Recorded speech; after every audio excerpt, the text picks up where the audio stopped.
God, am I going to misgender somebody? Like, I believe there's a psychotic obsession with identity. You know, the first thing you think about when you meet somebody is, this is a man, this is a woman, this is a white person, this is a black person, this is a trans person.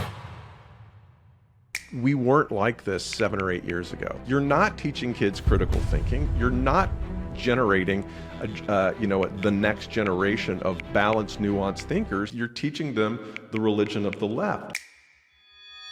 What you just said there's really, really interesting. Tell me a little bit more about that. It's 100% happening. People won't acknowledge the fact that having 97% non-conservatives on your college faculty cannot create a balanced education for their students. You're sitting there and denying, you're gaslighting people, saying, like, we're not teaching a left-leaning curriculum. It's like, how could you possibly be teaching anything else? Paul Ollinger, welcome to Real Talk with Zuby. How you doing? I'm great. Thanks for having me. No doubt. It's a pleasure. Paul, I've been doing a little bit of research about you and your writings and your story, and you're a very interesting guy. So for my audience and listeners who are not familiar with who you are and what you do, please give them a little intro. Well, I'm a dad and a husband, and I'm also a comedian and podcaster. I live in New York City with my wife and 2 teenagers. My background is I've been in and out of the corporate world and the comedy world for the last 25 years. I worked at Yahoo and then a small company called Facebook.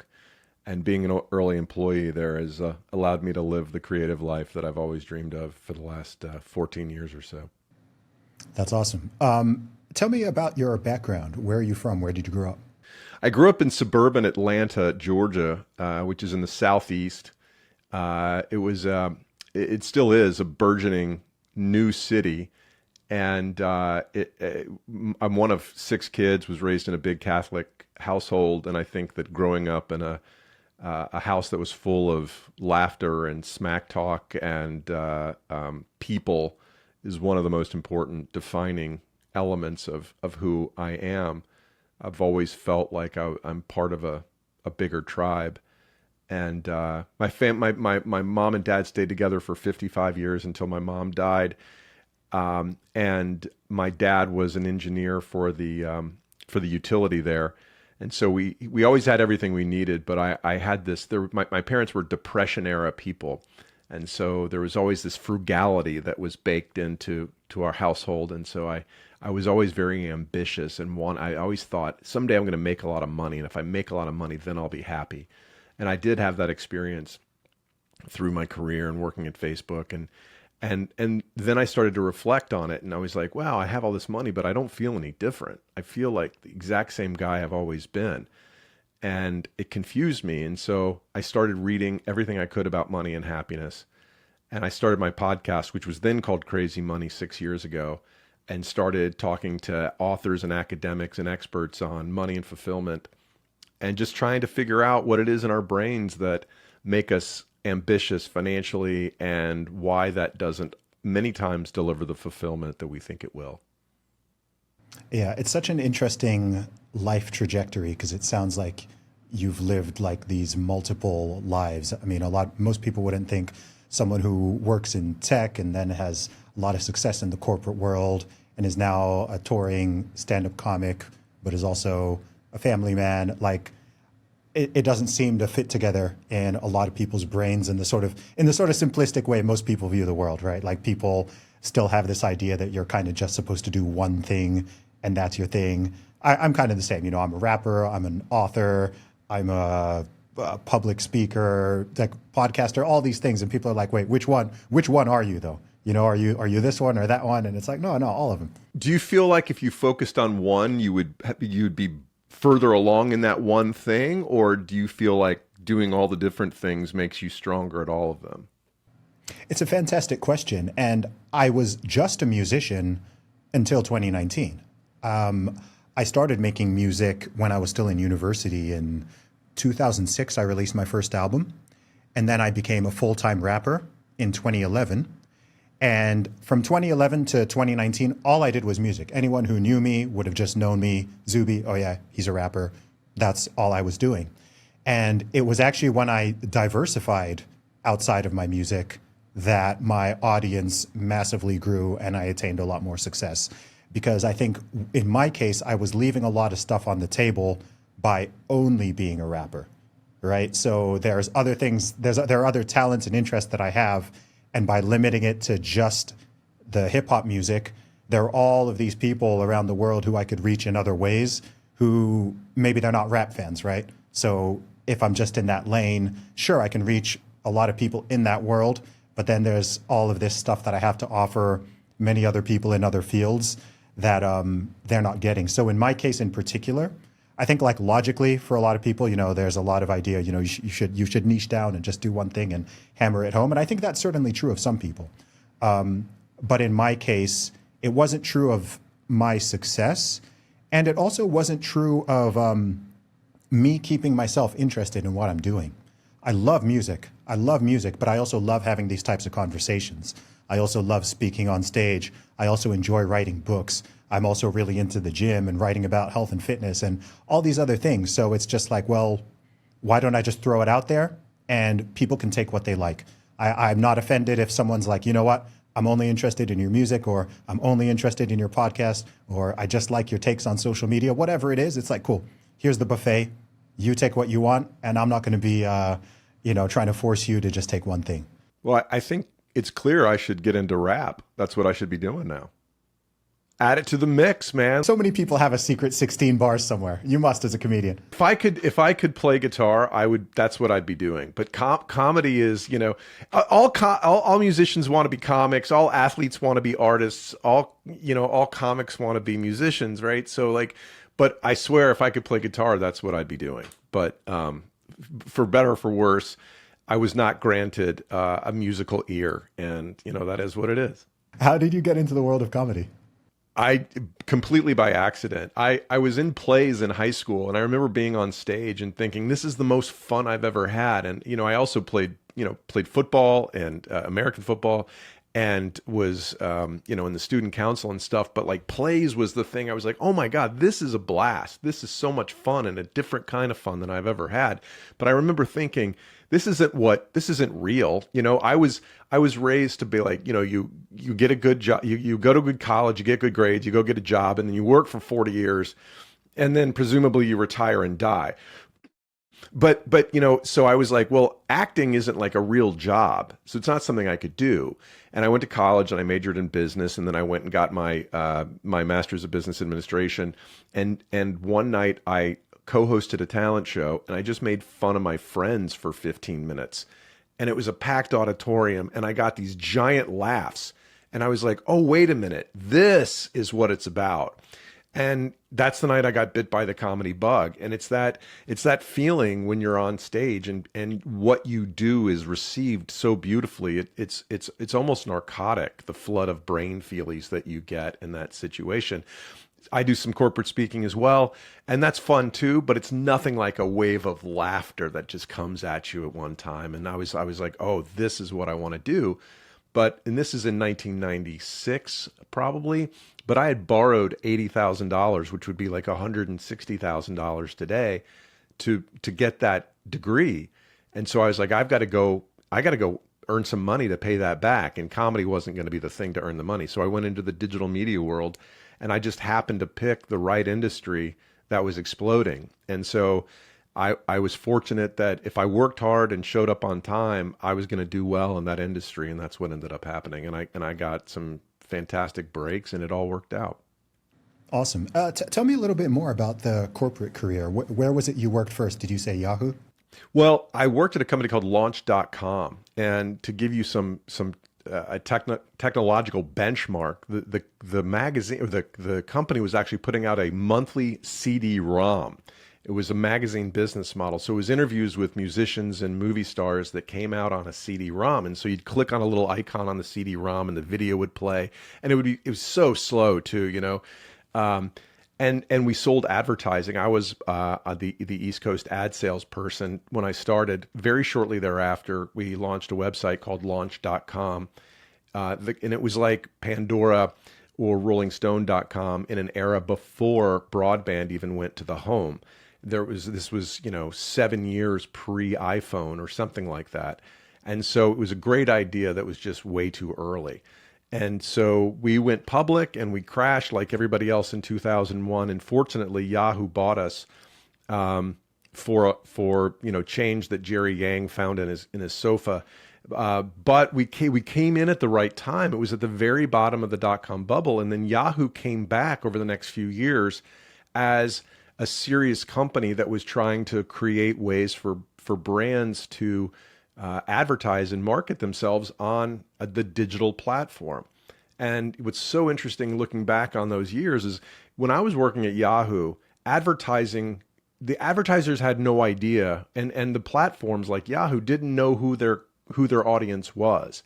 And so they couldn't target ads based on gender, based on age, based on geography. Now today with Facebook, they know exactly how old you are. They know exactly where you lived. They know what you're interested in buying based on your behavior and third-party data. It's just a really different, much more sophisticated platform than it was, 24 years ago. And so I was on the front lines of that. Yahoo came back.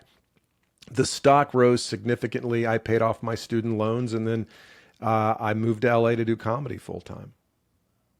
Okay. So when did you start working at Facebook? So I did comedy for 2 years in LA, and I got engaged to my wife, and comedy went pretty well, but I was like, okay, I didn't really understand that, if you want to even give it a shot in comedy, you've got to put 10 years in before you even have an idea of whether or not you're any good. Or whether or not you have a shot, or to give yourself the opportunity to achieve some success. And so after 2 years of doing it and having gotten engaged, knowing I wanted to have a family, I started to think, I think I probably need to go back to the corporate paycheck for security's sake. And right about that time, a friend of mine I had worked with at Yahoo called and said, would you be interested in joining this little social media company? And that's how I ended up as about the 250th employee at Facebook. What year was that? I'm guessing that would be around 2004, 2005? 07. So the company was a couple years old at that point, and so I joined as a salesperson in Los Angeles and eventually ran the West Coast sales team. So the West Coast, for your global listeners, you're talking about calling on Microsoft in Seattle. You're talking about calling on Nike in Portland, the movie studios in Los Angeles, and all the businesses in between there. Okay, that's so interesting. I remember joining Facebook. I joined Facebook, I think, October 2004. So you must have been a student. Yeah, so my university was the first one in the UK that Facebook came to. Okay. So I studied at Oxford. So I remember in like September 2004 when I was what we call a fresher in the UK, first year student. Fresher, yeah. Fresher, freshman. I remember hearing about this thing called Facebook, and people, I kept getting the question, are you on Facebook? And I just remember being like, what does that even mean? And so it's crazy to think I've been on Facebook for 21 years. That's actually quite scary. And yeah, I've really seen that company go from just being this small thing that's just available to a handful of universities to the global monster that it is now, with Meta now also involving WhatsApp and Instagram and Oculus and all these other things. That's one company where I've really, really seen the different iterations of it. I'm curious, when you joined, what was it like for you being one of the first couple hundred employees? Well, I was 38 when I joined, so which sounds so young now, but at the time, yeah. Well, I mean, it is young, and it's a great age because you're a full grown up. You know where you're headed. But now there's a whole generation that's younger than you that's coming into the working world, and that's how old I was. And the people running the company were 22 at the time, and so I remember when one of my first days at the company, I sat down with one of the guys who had worked on the Photos product, and it was a relatively recent launch. And he was showing me the logic of how, photos were distributed through the newsfeed and things like that. And I said, can I get your business card? Because I want to stay in touch with you and, make sure I'm on top of the new product innovations. And he was like, yeah, or I could just friend you because that's kind of what we do here. And I was like, oh, okay, I'm an old guy. I get it. You just reminded me of who's, like this generational difference. And so that was a very early indication that where I had always been the younger guy coming up, working for the older guys, I was now one of the older guys, and I had a lot to learn from the next generation. And Facebook was one of these companies like, we're doing things differently. They said no, these marketers would come to Zuck and say, we're going to pay you $1 million to take over the homepage of Facebook. And there really was no homepage of Facebook. Everybody has their own homepage on Facebook, as opposed to there being one yahoo.com, where if you were launching a movie, you would want to take over that thing so everybody in the world saw your movie on the homepage of yahoo.com. And Zuck would be like, no, we're not doing that. We don't trash our product for advertisers. So that whole thing about advertising isn't cool that you saw in the movie The Social Network, that was real. That was a part of the philosophy of the company, and that's, we're not going to bastardize our product for the sake of commercial interest. And I think he stuck to those guns, and because he did, he's built $1 trillion company. And I remember him talking about, like, we're not competing against Yahoo or MySpace. We're building an app to connect humankind. And that had never been done. And you're like, and I was kind of like, okay, fine. That's, I was like, whatever. But over time I was like, he really means this. This is a vision that is so bold and big. I couldn't get my head around it for a long time, but eventually you're like, oh, this guy's the real deal. Did you get a chance to meet him? I've spoken to Zuck on a handful of occasions in my career, but I don't claim to know him. Yeah, sure. He's an interesting guy to me, because he's one of those people who I feel like I genuinely don't know his motives. It's kind of trendy, I think, in this day and age, now that Facebook is this behemoth and they've swallowed up all these other companies and they have all this data. I think it's kind of trendy in a way to think, oh, he's, just this evil, greedy capitalist guy who just wanted everyone's data and this and this and this. Like, that's one very popular narrative.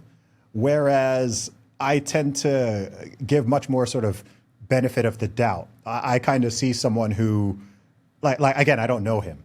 I more see a guy who, started this thing in his like late teens or very early 20s, and it became way, way, way bigger and way more influential and impactful than I imagine even he, with his grand vision, probably imagined. I don't know if he thought that this is going to have like political ramifications across multiple countries, and we're going to be having to make decisions about like absolute matters of free speech and legality and like I don't know. I look at it and I'm like, I do not want that problem. I would not want to run.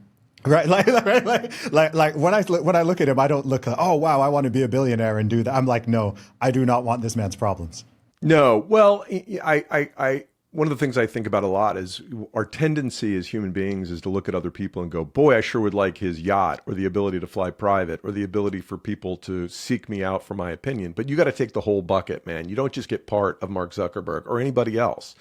And I agree with you. I wouldn't trade my life for his, or anybody else's for that matter. But to your point about, people thinking Zuck is greedy, consider this. He could have sold the company when he was at any stage along the way. But when he was 22, he could have sold the company to, I think it was Yahoo at the time, and made $400 million. $400 million at 22 years old. Think about how much money that is. And think about how many young men or young women would say no to that.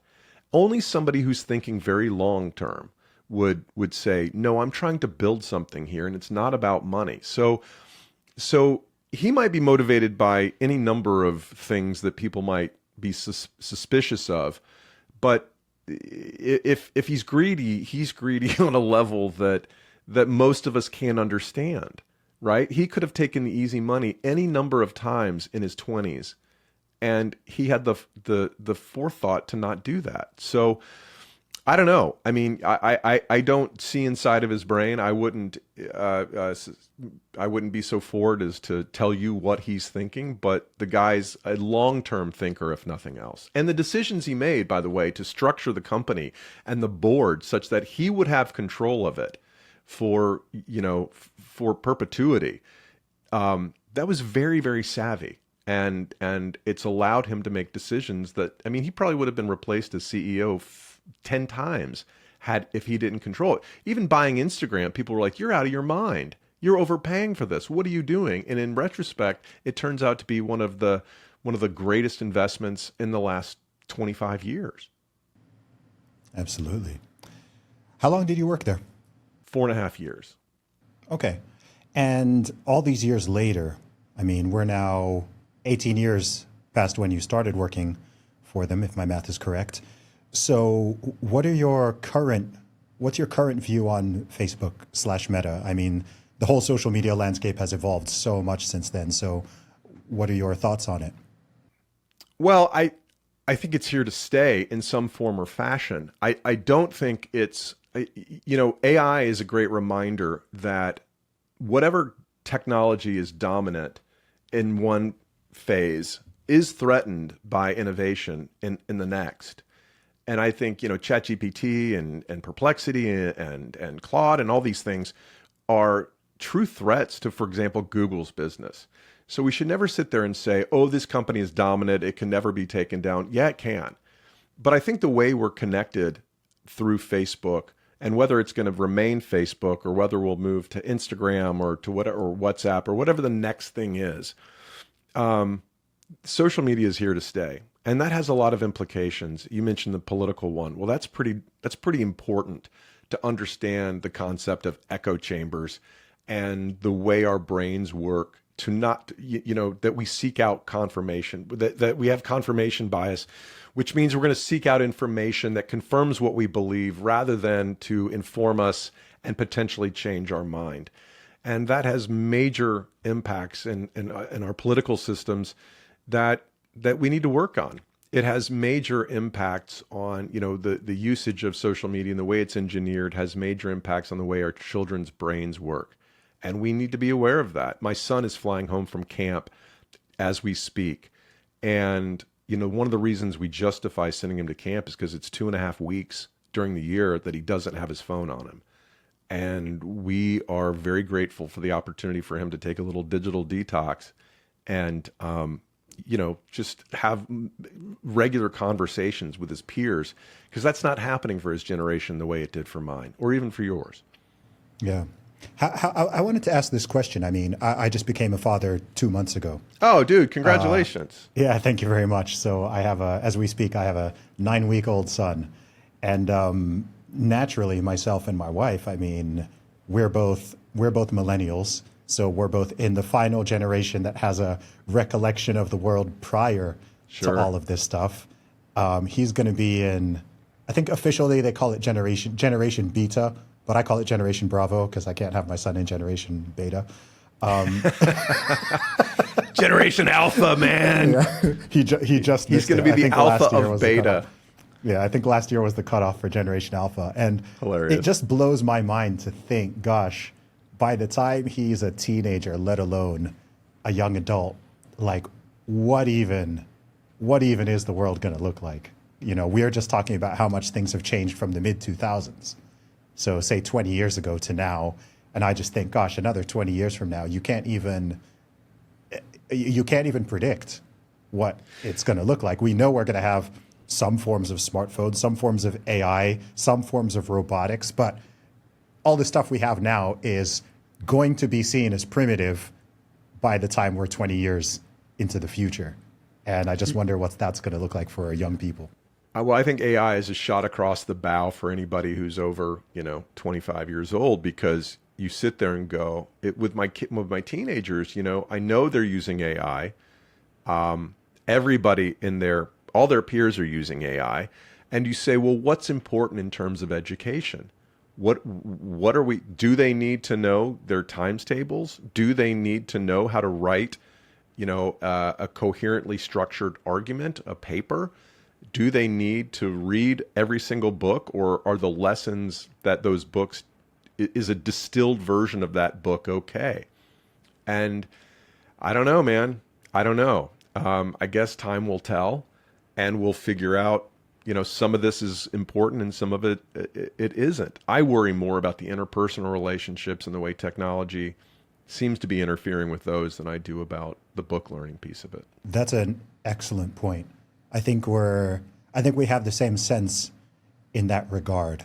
I'm more worried about the things that are less quantitative and measurable and more the impact on human psyche and behavior individually and collectively. Because when I even just look at smartphones and social media, sure, someone can find data and studies on how it impacts people in various ways, but I just think there's something quite intangible, dare I say, spiritual, soul affecting, in terms of how it alters people's behavior and the way people relate to each other. Just you talked about the echo chambers and the polarization. Obviously, we can see the rise in, particularly amongst teenagers, especially teenage girls, the rise in depression and various forms of anxiety. That stuff is scary to me, and I'm worried about it just running away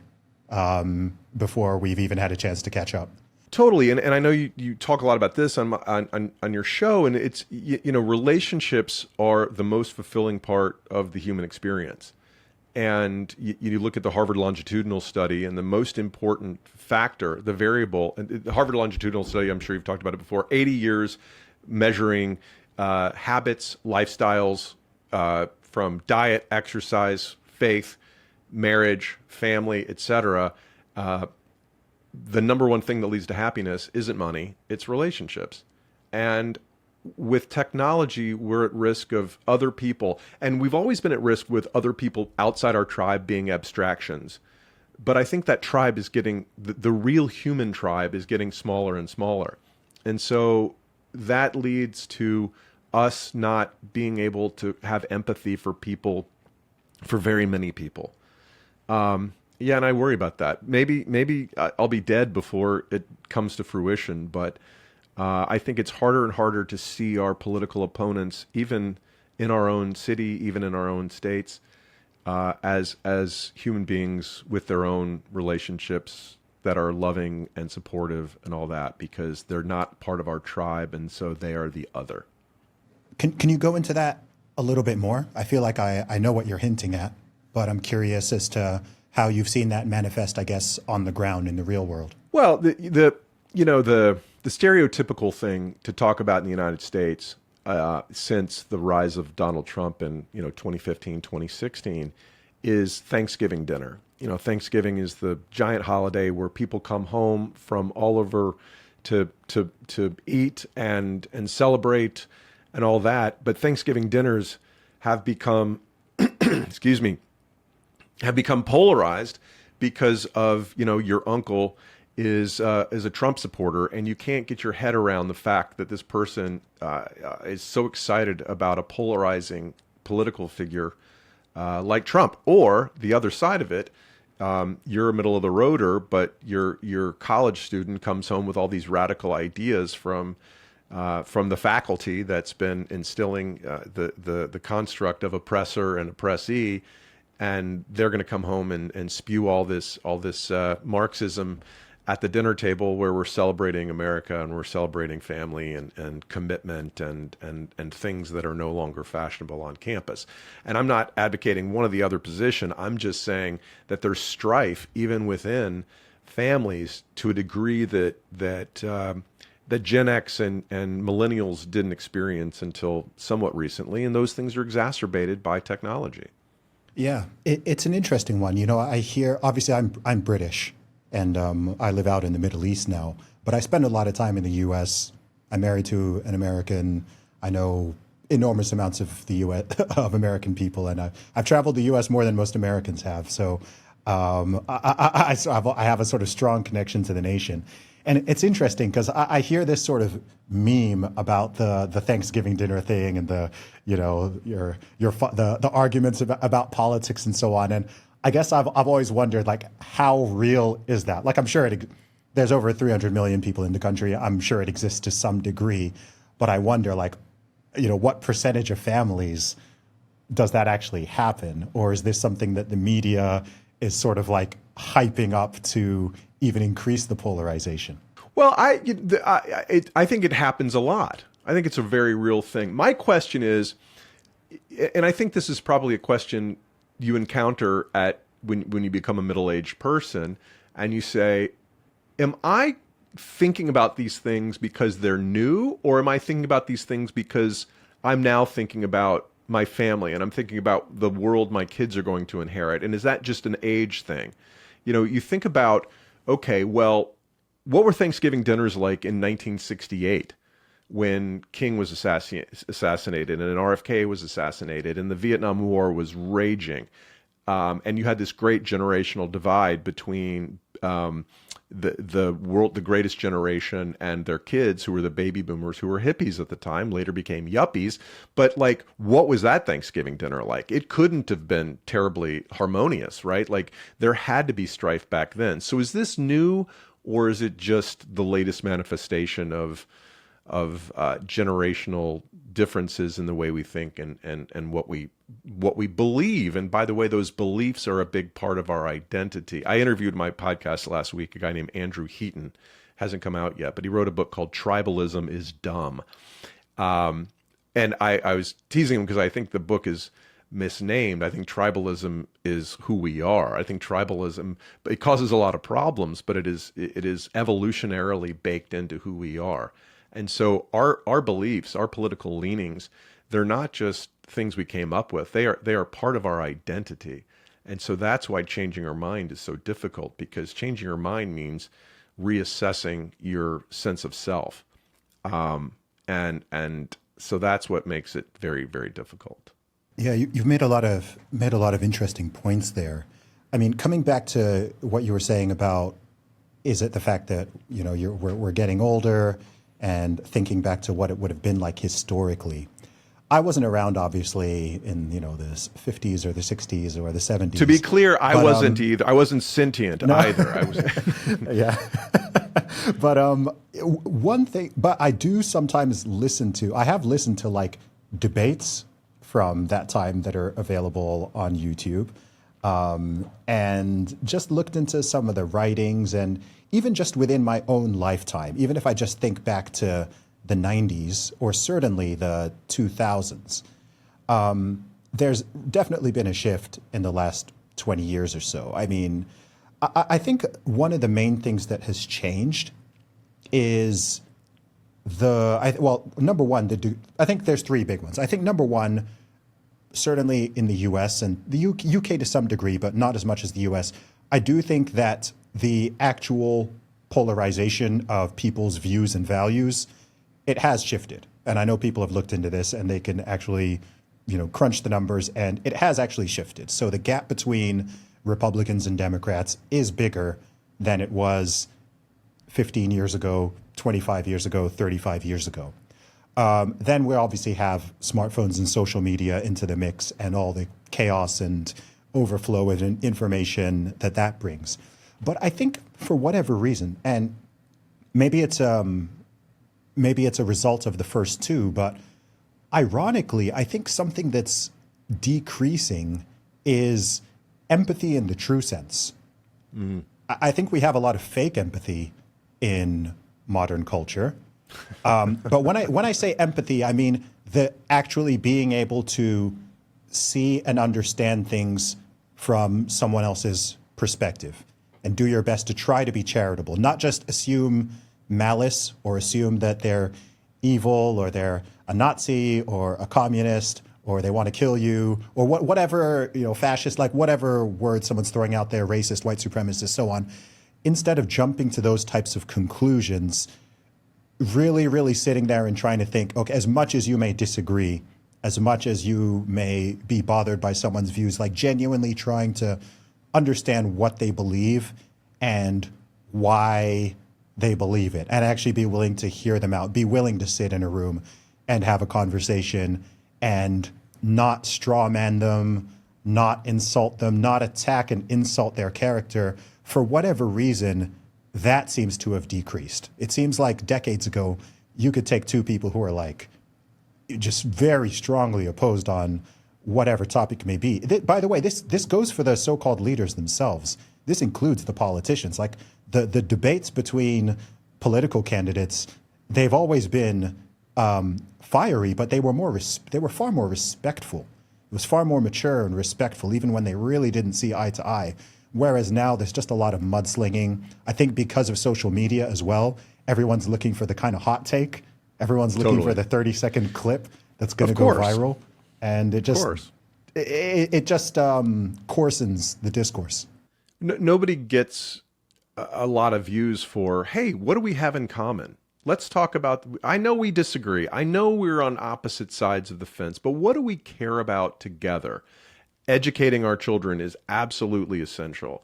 That lifting up the economically disadvantaged will be good for our country, regardless of their gender, whether their race or their beliefs. If we can create economically autonomous people, that's good for everybody. So how do we do that? That's not where debate starts. Debate starts by throwing fire out there, saying, well, you're a Nazi because you don't believe in immigration. It's like, no, all these things require debate. And I think the political views have become more polarized. But if you look at the average people, most people have more nuanced views on immigration, on abortion, on gun control. Where if you could start the debate there to say, do we want to take all guns away? Well, no, we don't want to take all guns away. And if you do believe that all guns should be taken away, then you don't have credibility. If you believe that abortion in the third trimester with no extenuating circumstances is okay, you're probably a little too far out to have a reasonable debate about what abortion policy should be about. If you believe that zero immigration is good for the United States, well, then you don't understand immigration. I wouldn't even start with there. I would be like, okay, that's interesting. Why? How did you reach that position? See, you're improving on my thought, right? So each of those positions. How did you get to that? How did you get to? By the way, I've literally had conversations with people on every single one of those. I've met people who have espoused each of those positions, and I'm like, okay, I know what I think, but I'm like, all right, like, why do you believe that? Like, how have you reached? Because something I always try to remember is that everybody thinks they're right. 100%, 100%. And these are tricky questions. These are not, there are very strong, legitimate arguments on both sides of each of these issues. And so they are not black and white. Some people think they're black and white issues. I personally don't believe they're black and white issues.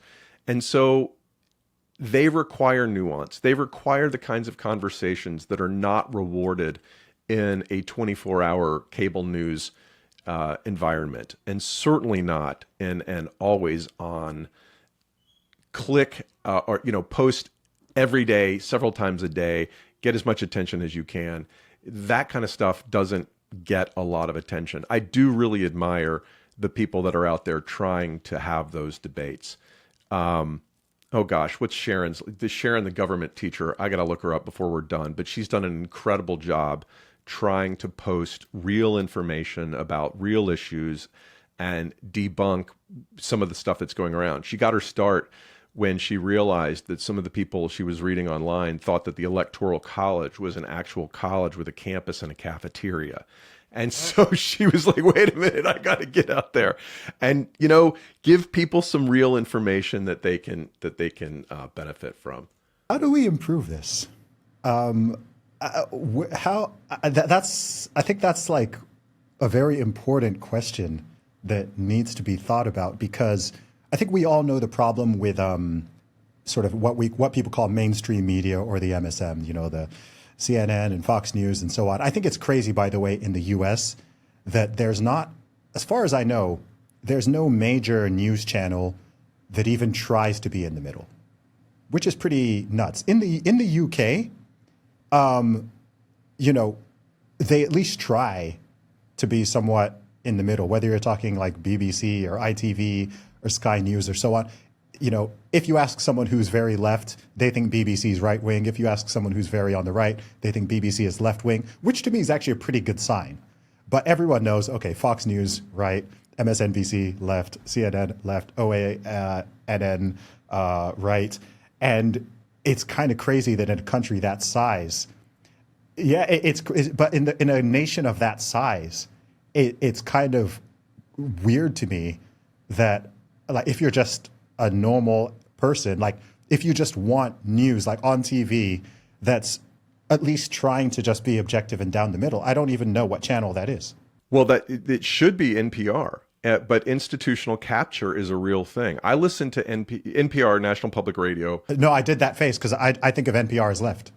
Well, right. So I listen to NPR. NPR has Morning Edition and All Things Considered in the afternoon, two nationwide news shows that I listened to for 20 years. They have a show called Fresh Air, which is one of the most iconic one-on-one linear interview shows, very much like your podcast and my podcast, that it's not an accident. I listened to Terry Gross. I wanted to be like Terry Gross. I wanted to have conversations like Charlie Rose did on PBS. Charlie Rose in his pre-scandal world, he had very intelligent debates with some of the most interesting people from entertainment and commerce and government. I was like, these conversations are worth having. NPR, in the last 5 years has become wildly skewed to the left. People, it's interesting to see, and Congress just defunded it. And people are really freaking out about it. But what's interesting is that the big NPR advocates won't acknowledge that there is a leftward slant to their news coverage. And there's numerous examples of how skewed it is.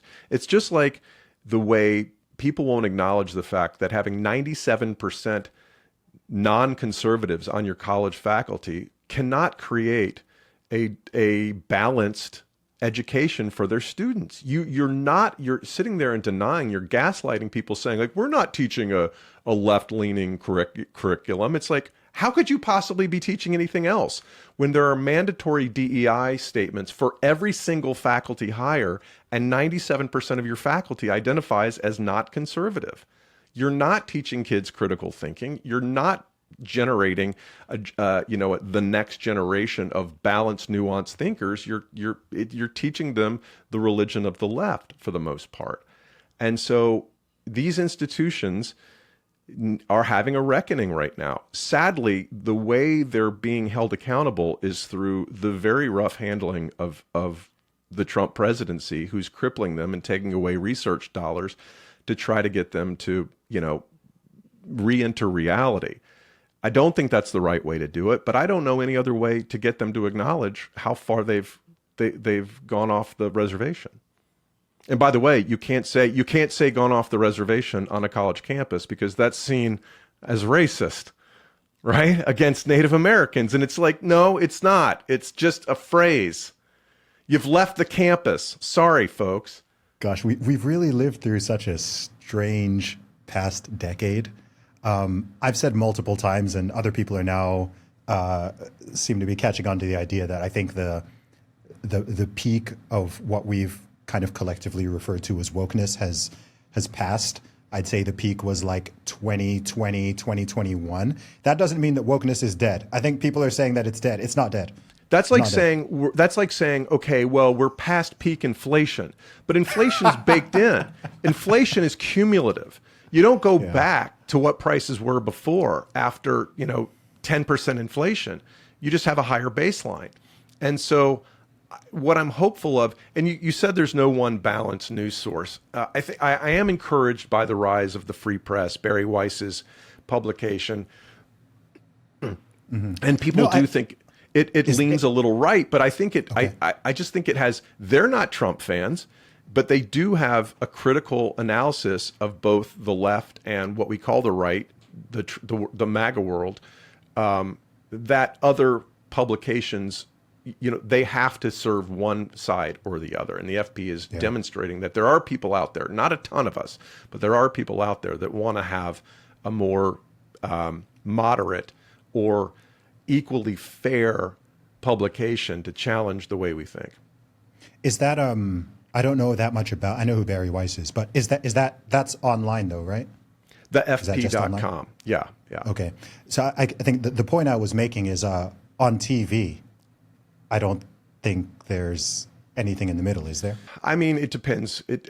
I think coming back to what you say, I mean, the network news is seen as probably a little left skewing on the major networks. So you have ABC and CBS. CBS is seen as skewing a little leftward.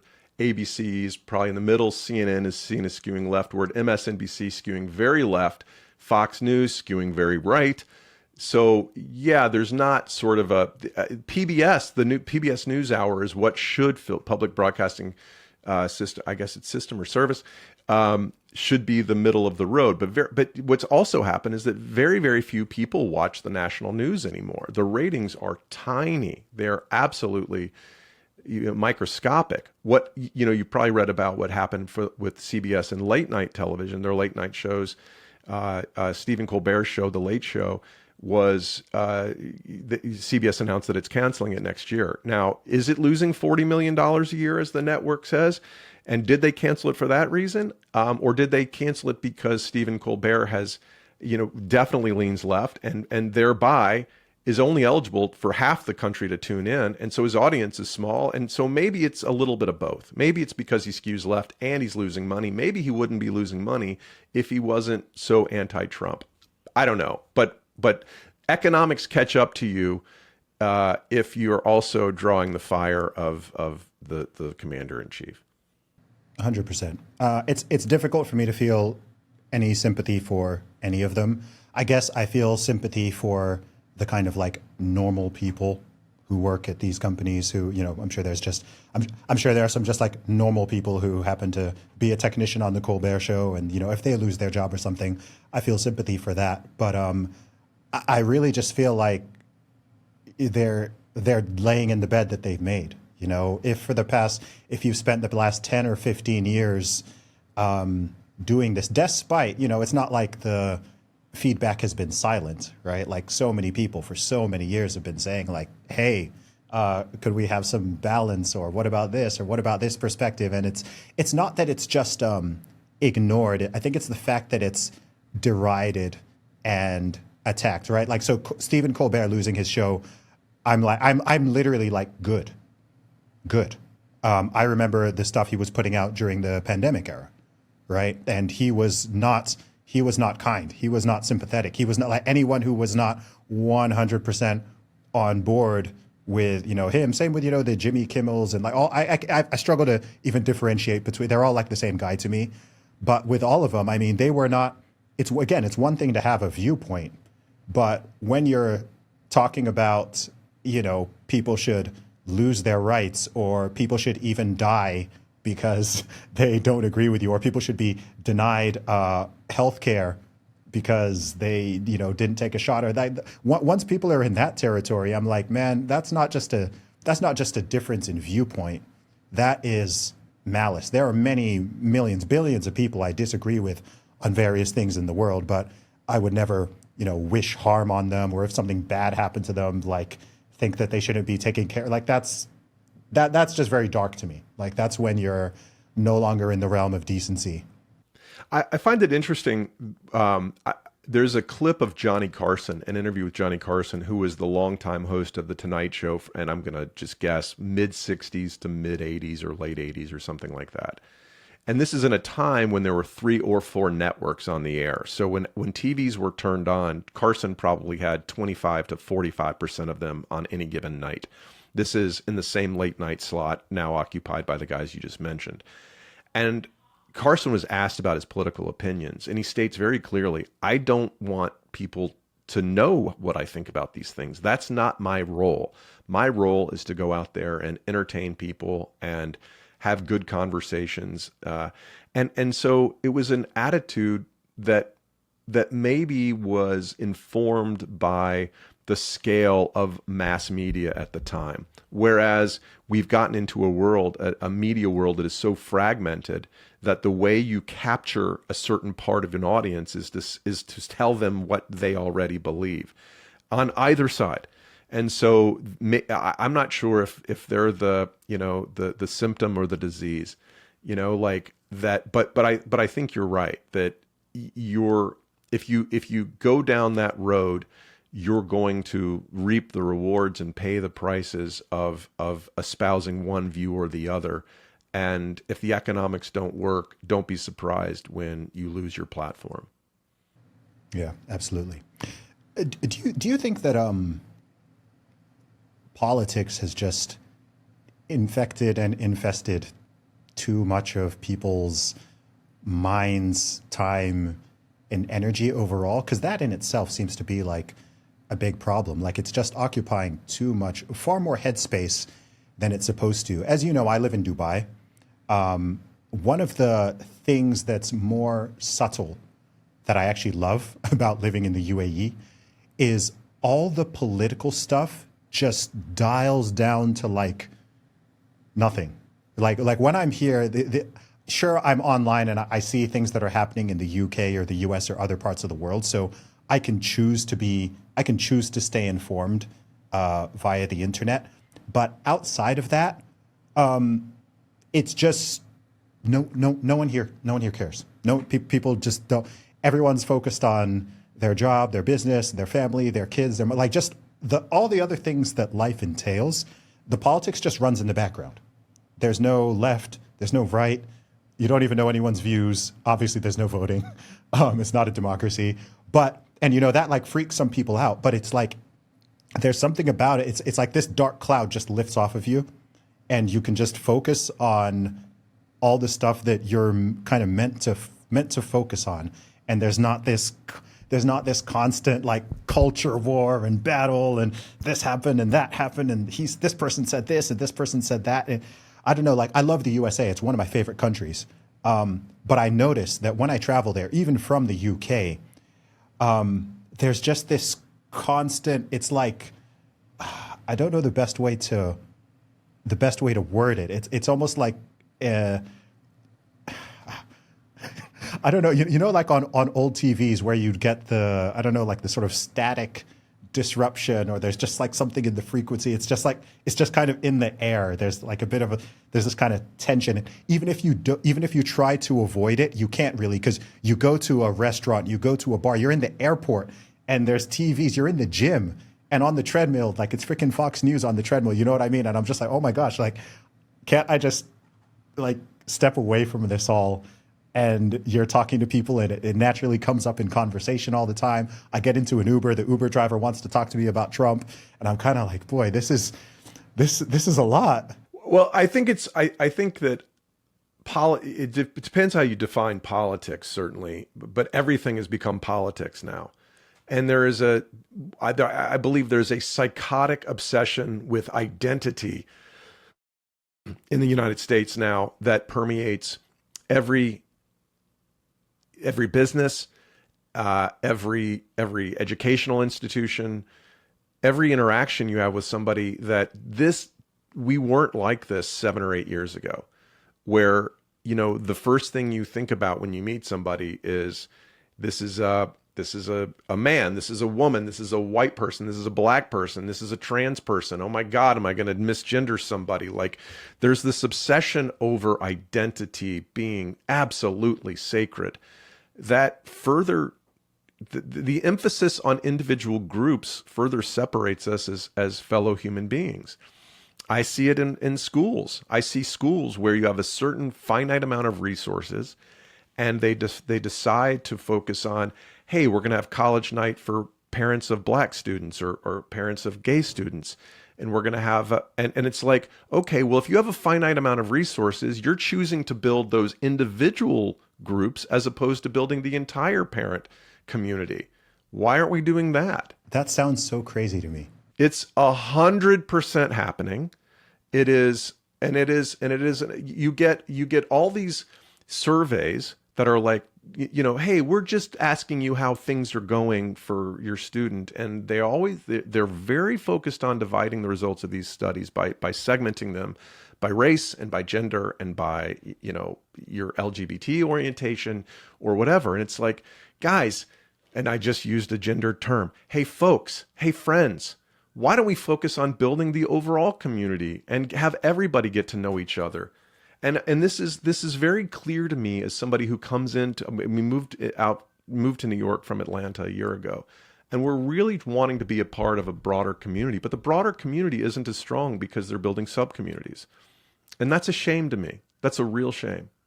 That what you just said there's really, really interesting. Tell me a little bit more about that. What you noticed between Atlanta and New York in that regard. Well, I don't think it's different, and I think especially private schools and many public schools, but and it's changing a little bit because of Trump. Again, I don't like the way he's doing it, but he's pointing out a problem that has to change. But because there's this focus on identity that comes from the faculties and the administrations, and I see this across schools, high schools and colleges. There's a focus on identity, and that the mission of the college, and it's the same with NPR that said its true north was racial equity, not imparting objective information to their audience, but racial equity. Okay, well, that means you're going to skew your news coverage a certain way. Well, if your mission as an educational institution isn't to teach critical thinking, but to espouse and promote racial equity, well, that's a very different mission than trying to teach people how to read and how to interpret text and how to argue with people they disagree with in a logical and respectful manner. And so I think I do think we are past peak, but it is baked in like inflation to the cultures of the institutions, to where they're focused on, identity groups as opposed to the community as a whole. Man, that's so interesting. Something that's really there have been a lot of bizarre things over the past decade, but I'd say one of them, alongside with the concept of free speech itself becoming right-wing coded, I think it's so bizarre how opposition to this type of identity politics has also become right or conservative coded, because I feel like you don't have to go that far back in history, particularly in the USA, where it would have been people more on the right who wanted to play that who wanted to play that game more. I mean, you're essentially talking in these schools. You're essentially talking about like mild forms of like segregation, essentially, right? By race, Okay, this meeting is for white parents. This one is for parents of students of color or black parents, or like that type of thing. Segregation. It's segregation. It's very odd to me. Like, I'm much more in the. I was raised very much with the Martin Luther King style mentality.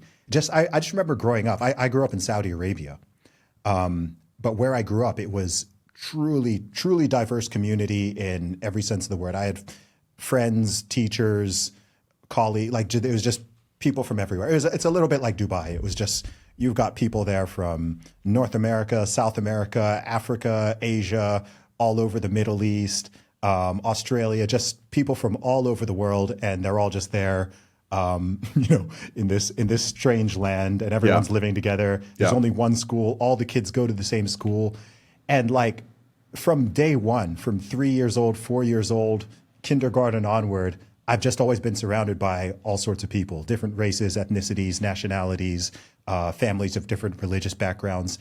And it was just never a thing. Like it wasn't something that people were like, sure, you can see what people look like and you recognize and acknowledge the differences. But the idea that, oh, this group of people are privileged and these ones are oppressed, or these ones have more power than these ones, or that you can somehow judge someone's character or their beliefs or really anything about them just off of the fact of their origin. Like, it was so far out of the question. And then I look at things now, all these years later, and I'm just like, this is a huge step backwards. Like, it's crazy to have students in school, in university, and they're constantly thinking, I don't know, the white kids are thinking about their white privilege, and the black kids are thinking that they're oppressed, and the other kids have white privilege. It's horrible. The more you talk about it, the more people are aware of their differences and not about what our shared humanity. You don't start conversations, again, going back to what I was saying earlier, like, you don't start conversations with, what do we both care about? We care about our kids, man. We care about our brothers and sisters. We care about our safety. Like, those are the things that communities share. But because we start dividing it, well, you think that because, you're a cis white male. It's like, no, I think that because I'm a human being and I don't want to get, mugged on the subway. And by the way, I recognize that a lot of people committing the crime come from economically disadvantaged backgrounds. That's not okay. You know, but we have to try to make a stronger world by improving, you know, people's lives, not based on the color of their skin, but by our shared humanity. And if somebody is, you know, if somebody's committing crime, then, you know, the number one priority is to end the crime, not to create some kind of racial equity that excuses him for committing the crime. Like, let's work on that separately, okay? But the first thing is to lock that dude up, and it's mostly dudes, as we know. Yeah, man, it's such a weird one. That is something that I do think is I do think that pendulum is coming back towards the middle. Because I'll tell you another thing that is I've actually warned about this for several years because I saw that it was going to happen, and I'm now starting to see it happen in certain pockets online. And this is, and I see it in Europe and also in the US. Right now it's mostly online, but I see and hear a little bit of it in real life as well when I'm in the respective countries. And this is that if every other group is allowed to play identity politics, then inevitably, you're going to see a rise in the popularity of white identity politics. Yeah. Like it's inevitable because look, if black people can play identity politics and Asians can play identity politics and indigenous people can play identity politics and you know, just like all these other groups, then there's no coherent logical argument that someone can say, oh well, you can, like if say someone at a university wanted to, I don't know, create a scholarship that's only available to white men. Okay. Yeah. Right? Like, what's the argument against that if you're going to allow people to do one for black women, one for black men, one for the Latino community, one for LGBT? Like, there's no argument now. Sure, people, and the thing is, you know for a fact people would get very angry and upset about that. Yeah, totally. But it's not a coherent position now because it's like, well. But here, you know what you made me think though is that my black friends aren't tied up in identity politics. They think about doing their jobs and raising their kids. You know, like it's a certain amount of people who have control of either institutions or platforms that are advancing these arguments. And I think that's the Colbert crime. You know, I have great respect for Stephen's intelligence. I have great respect for him as a comedian. I thought the Colbert Report was genius. But he has a platform, and he's using it to advance a political objective, right? But most people out there are just living their lives. And so the conversation at, you know, the public levels, the people with the biggest platforms are the ones that are driving these types of racial conversations. Not the average person who's out there just trying to pay their bills, get by, make sure their kids get educated. And I think that's the disconnect that really needs to change. Yeah, it's a disconnect. And I think it's a really big problem because even though it's not a majority of people who think this way or who are driving it, it ends up affecting the average person, right? It ends up affecting the person who doesn't want to play this game. If they have kids that are in school or in university and this stuff is being pushed on them, if they're turning on their TV and they're being, I don't know, they're being berated for being a white guy or whatever the case may be, then over the course of time, you know, people don't like that. People get upset, people get offended, and there is going to be some percentage of people who are like, okay, well, F it. If everyone else is playing this game, then we'll play this game as well. And, you know, you don't need to look far in history to see examples of this over and over and over again from different countries. And it's just ugly. It just gets ugly, and people lose their humanity.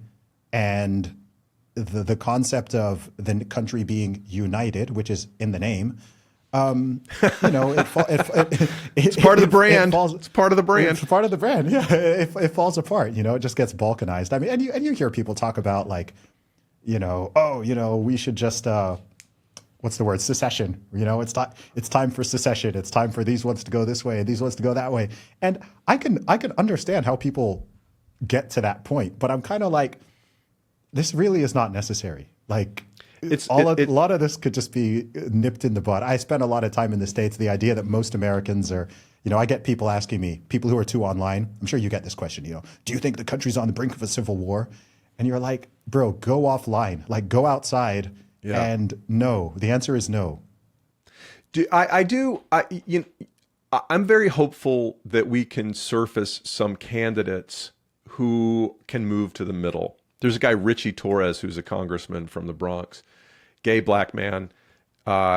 People want to compare him to AOC, but he unfortunately is speaking a much more inclusive political message and offering an alternative to the orthodoxy of the left and saying, yes, we still need good schools. We still need to preserve our social safety net. We still need to protect. Prison reform is an important thing, all this stuff. That doesn't mean letting everybody out of prison. You still need to give stores the opportunity to not have shoplifters walk in and take whatever they want. He's a very smart guy moving to the middle from a very liberal background. I think the whole Biden catastrophe and the lack of choices on the left, the lack of political process on the left, there are people who are showing up. We need stronger Democrats because you get stronger Democrats that will necessitate stronger Republicans. I'm very hopeful that even with our primary system, which rewards polarization, that we can surface better political candidates that will give us alternatives closer to what the American people believe than what the extremes of either party want to see happen. Man, I hope you're correct. I'm not an American. I hope you're right. I have to believe it. I have to believe it. I have to. It's fascinating. Obviously I'm not an American, but I'm very pro-America. You could be, man. You could be. You would fit in very well. Yeah, we need you. I do. I've seen people putting things online like, can we just trade Zuby for I don't know. Hilarious. Hilarious. But I'm just like, I don't know. The USA is such a fascinating country to me because it's a country of oxymorons and things that don't seem like they'd make sense. It's like this nation of extremes. I get confused. First of all, the whole dual political party system. That in itself, I'm like, it's okay, broken. So you have the third most populous country in the world, 350 million plus people, probably. I know they say 330. I think it's over 350. And you have two options, right? It always comes down to two people. So if we think that. Yeah. So if we think of the last federal presidential elections, okay, last year the options were Kamala Harris or Donald Trump. Of Correct. all the 350 million people, those are your two options. 4 years before that, your options were Donald Trump or Joe Biden. 4 years before that, your options were Donald Trump or Hillary Clinton, right? So in the past 12 years, these am I doing the math right? No, sorry. In the past decade or so, those have been the options, right? Prior to that, you had, I don't know, what was the election before that? Was it Romney and Obama? 2012 would have been before that McCain and right Obama. I don't know. It's just strange to me. The lack of options is confusing to me. Maybe in the UK, in Europe in general, there's too many political parties. Someone could make that argument. I think there's over 7,000, for example, in Spain. But I don't know. I think if you're going to have democracy, I know it's a constitutional republic, as people say, but if you're going to have democracy, I think you should have more than two options. Yeah, the duopoly is a real concern. The primary system, all these things, were designed to try to make it fair and to try to, balance the federal versus local power. But systems have, are gamed eventually, and certainly with gerrymandering, redrawing districts to prefer one party or the other is turning us into a place, a more polarized political place. I don't know how to fix that because the people who have the power don't want to fix it. They're entrenched these two entrenched political parties don't have incentive to change the system. So it's got to come from the people. It's got to come from better candidates. It's got to come from people saying, we want this. I think the Democratic Party is both parties are in a really interesting place right now. One, the Republican Party is a cult of personality and synonymous with Donald Trump. Unless he is successful in changing election laws, he has 3 more years left. And I believe that party will be, when he is gone, it'll be leaderless and will need to find a philosophical basis that it absolutely doesn't have right now. The Democratic Party is also kind of leaderless, looking for its own place to reconnect with voters. In more liberal places like New York City, where I live, their leaders are AOC, and they've got this new guy who won the Democratic primary for the mayorship, the mayor's office in New York City, Zohran Mamdani, who is very far left socialist, wants to defund the police, wants to raise taxes on rich white people, and will not distance himself from the phrase "globalize the Intifada." So what some people are saying is, well, that's what the Democratic Party needs. Well, a lot of other people are saying, no, what we need are more moderate voices in the Democratic Party that stand for things like a living wage for working people, good education for our kids, but aren't going to fall on the sword of identity politics or democratic socialism like that being espoused by the two people I just mentioned. Well, Paul, you have moved yourself into the belly of the beast, so I will just have to pray for you. Hey, I want to mention the person, the government, Sharon McMahon, McMahon is the person. I had interviewed her on my podcast last year, but she's the person I mentioned earlier who's really doing her best to create solid, balanced, informed, and entertaining government education on Instagram. And she's very worth people checking out. Okay, cool. I will check her out. Before we finish up, Paul, is there, tell me something that you're optimistic about or looking forward to. I'm looking forward to my son coming home from camp. I haven't seen him for 3 weeks. We're going to be okay. We're going to be okay because, our desire as a species to move forward and to procreate and to live good lives is not going to be squelched by vicissitudes in our political systems. I don't think we're going to go off the cliff. I think there's things we need to continue to work on, but as long as the human spirit is alive and well, we're going to be okay. I love that. And you're the first person to ever use the word vicissitudes on my podcast. So props. Paul, it's been a pleasure talking to you, man. Great getting to know you. Zuby, great to meet you. Thank you for having me on.